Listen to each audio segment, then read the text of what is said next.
ଆପଣ ଜାଣନ୍ତି କି ଡିଲିମିଟେସନ ଟା ଯୋଉଟା ଏବେ ହଉଛି ତାର ଏବେର ଯୋଉ ପରିଭାଷା ଅଛି ସେଇଟା କେବଳ ପପୁଲେସନ ଉପରେ ବେସ୍ ହେଇକି କରାଯାଉଛି ଜନସଂଖ୍ୟା ହିସାବରେ।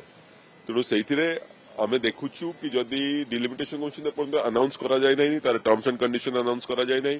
କିନ୍ତୁ ଯେତେବେଳେ କରାଯିବ ଯଦି ସେଇ କ୍ରାଇଟେରିଆ ରଖାଯାଏ ତାହେଲେ ଓଡ଼ିଶାର ଯଦି ହାନି ହେବ ତାହେଲେ ଆପଣ ଜାଣିଛନ୍ତି ଆମର ମାନ୍ୟବର ପାର୍ଟିର ସଭାପତି ପୂର୍ବତନ ମୁଖ୍ୟମନ୍ତ୍ରୀ ଲିଡର ଅଫ୍ ଅପୋଜିସନ ସଦାବେଳେ ଓଡ଼ିଶାର ଯଦି ସ୍ୱାର୍ଥ ଆସିବ ସାଙ୍ଗେ ସାଙ୍ଗେ ଆଗକୁ ଆସିବେ।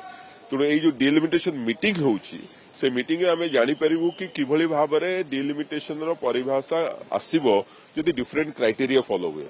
ତେଣୁ ଏବେ କହିବା ସମ୍ଭବ ନୁହେଁ କି କଣ ଆସିବ ସେଇଟା ଆମେ ଆସିଲା ପରେ ହିଁ ଆପଣମାନଙ୍କୁ ଜଣେଇବି।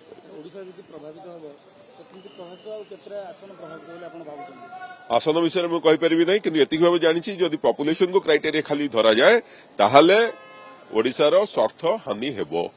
ତେଣୁ ପପୁଲେସନ ଛଡା ଆଉ କିଛି ଯଦି ଆମକୁ ନ ଧରାଯାଏ ତାହେଲେ ଆମକୁ କେବଳ ପଲିଟିକାଲି ରିପ୍ରେଜେଣ୍ଟେସନରେ ହାନି ହେବ ନାହିଁ, ସେତିକି ନାହିଁ ଇଭେନ ରିସୋର୍ସେସରେ ଫାଇନାନ୍ସିଆଲ ରିସୋର୍ସେସରେ ମଧ୍ୟ ହାନି ହେବ। ଆପଣମାନେ ଜାଣିଛନ୍ତି କି ଏଇଟା ଗୋଟେ ଡିଲିମିଟେସନ ପାଇଁ ହିଁ ମିଟିଂ ଜଣେ ତାମିଲନାଡୁର ମୁଖ୍ୟମନ୍ତ୍ରୀ ଡାକିଛନ୍ତି। କୌଣସି ପଲିଟିକାଲ ଫ୍ରଣ୍ଟ ଏଇଟା ଉପରେ ଡିସ୍କସନ କରିବ ମୁଁ ଭାବୁଛି ମାନେ କୌଣସି ଲିଙ୍କ କରିବାର ପ୍ରଯୁଜ୍ୟ ନାହିଁ। ସେ ବିଷୟରେ ତ ଆପଣମାନଙ୍କୁ ଅଲରେଡି ଆମର ପାର୍ଟିର ସଭାପତି କହିସାରିଛନ୍ତି, ବହୁତ ଥର କହିସାରିଛନ୍ତି।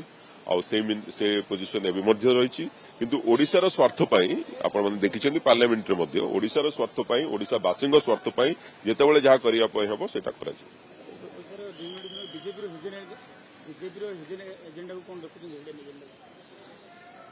ଡିଲିମିଟେସନ ଗୋଟେ କନଷ୍ଟିଟ୍ୟୁସନାଲ ଏକ୍ସରସାଇଜ, ତ ସେଥିରେ ଯଦି ହିଡେନ ଏଜେଣ୍ଡା ଥିବ ସେଇଟା ଆପଣ ବିଜେପି ବାଲାଙ୍କୁ ପଚାରିଲେ ଜାଣିପାରିବେ। କିନ୍ତୁ ଓଡ଼ିଶାର ସ୍ୱାର୍ଥରେ ଆମେ କେବେ ହେଲେ ସାଲିସ କରିବା ପାଇଁ ଦେବୁ ନାହିଁ। ଆସନ୍ତାକାଲି ତାମିଲନାଡୁର ମୁଖ୍ୟମନ୍ତ୍ରୀ ଏମ୍.କେ. ଷ୍ଟାଲିନ ଭାରତବର୍ଷର 8ଟି ରାଜ୍ୟର ନେତୃମଣ୍ଡଳୀଙ୍କୁ ନିମନ୍ତ୍ରଣ କରିଛନ୍ତି। ଓଡ଼ିଶାର ପୂର୍ବତନ ମୁଖ୍ୟମନ୍ତ୍ରୀ ବିଜୁ ଜନତା ଦଳର ସଭାପତି ଶ୍ରୀଯୁକ୍ତ ନବୀନ ପଟ୍ଟନାୟକ, ଆମର ପୂର୍ବତନ ସାଂସଦ ଡକ୍ଟର ଅମର ପଟ୍ଟନାୟକ ଏବଂ ମୋତେ ପଠାଉଛନ୍ତି ଆସନ୍ତାକାଲି ଚେନ୍ନାଇ ବୈଠକରେ ଯୋଗ ଦେବା ପାଇଁ।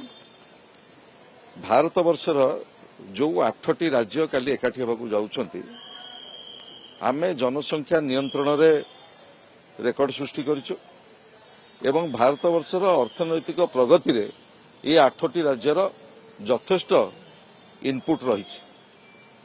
କିନ୍ତୁ ଡିଲିମିଟେସନ ଯେଉଁ ହେବାକୁ ଯାଉଛି 2026ରେ ଯେଉଁ ସମ୍ବିଧାନ ଅନୁସାରେ ଯେଉଁ 26ରେ ହେବାକୁ ଯାଉଛି, ସେଥିରେ ଯଦି ଜନସଂଖ୍ୟାକୁ ଆଧାର କରାଯାଏ ତେବେ ଏ 8ଟି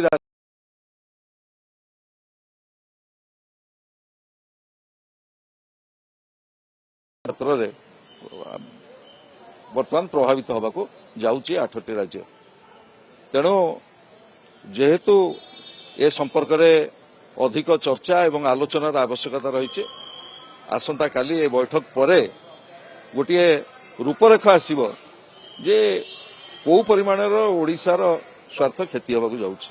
କିନ୍ତୁ ଏଠି ସ୍ପଷ୍ଟ କରିଦେବାକୁ ମୁଁ ଚାହେଁ, ଜନସଂଖ୍ୟା ଆଧାରକୁ ଯଦି ନିଆଯାଏ ଆଧାର ହିସାବରେ ଏଇ ଯେଉଁ 8ଟି ରାଜ୍ୟ ଜନସଂଖ୍ୟା ନିୟନ୍ତ୍ରଣରେ ଭାରତବର୍ଷରେ ସବୁଠାରୁ ଭଲ ପଦକ୍ଷେପ ନେଇଛନ୍ତି ଏବଂ କେନ୍ଦ୍ରକୁ ମଧ୍ୟ ଅର୍ଥନୈତିକ କ୍ଷେତ୍ରରେ ଯଥେଷ୍ଟ ଦେଇଛନ୍ତି, ସହଯୋଗ ଦେଇଛନ୍ତି।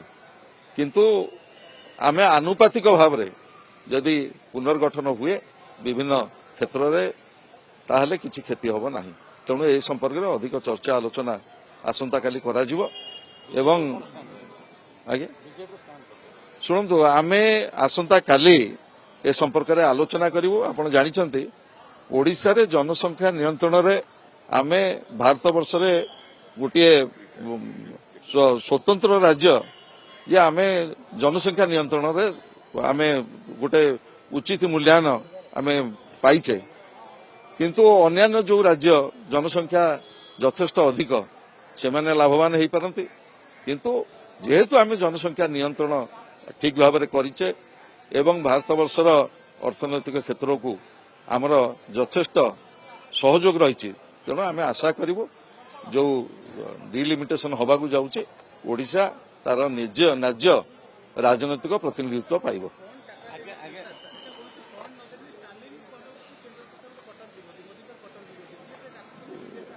ଶୁଣନ୍ତୁ, ଭାରତବର୍ଷର ଯେଉଁ 8ଟି ରାଜ୍ୟ ପ୍ରଭାବିତ ହେବାକୁ ଯାଉଛନ୍ତି ସେହି ରାଜ୍ୟମାନଙ୍କର କାଲି ବୈଠକ ହେବ ଏବଂ ସେଥିର ଆଉଟକମ୍ କ'ଣ ହେବ ସେ ସମ୍ପର୍କରେ ଆମେ ଆପଣଙ୍କୁ ଅବଗତ କରିବୁ।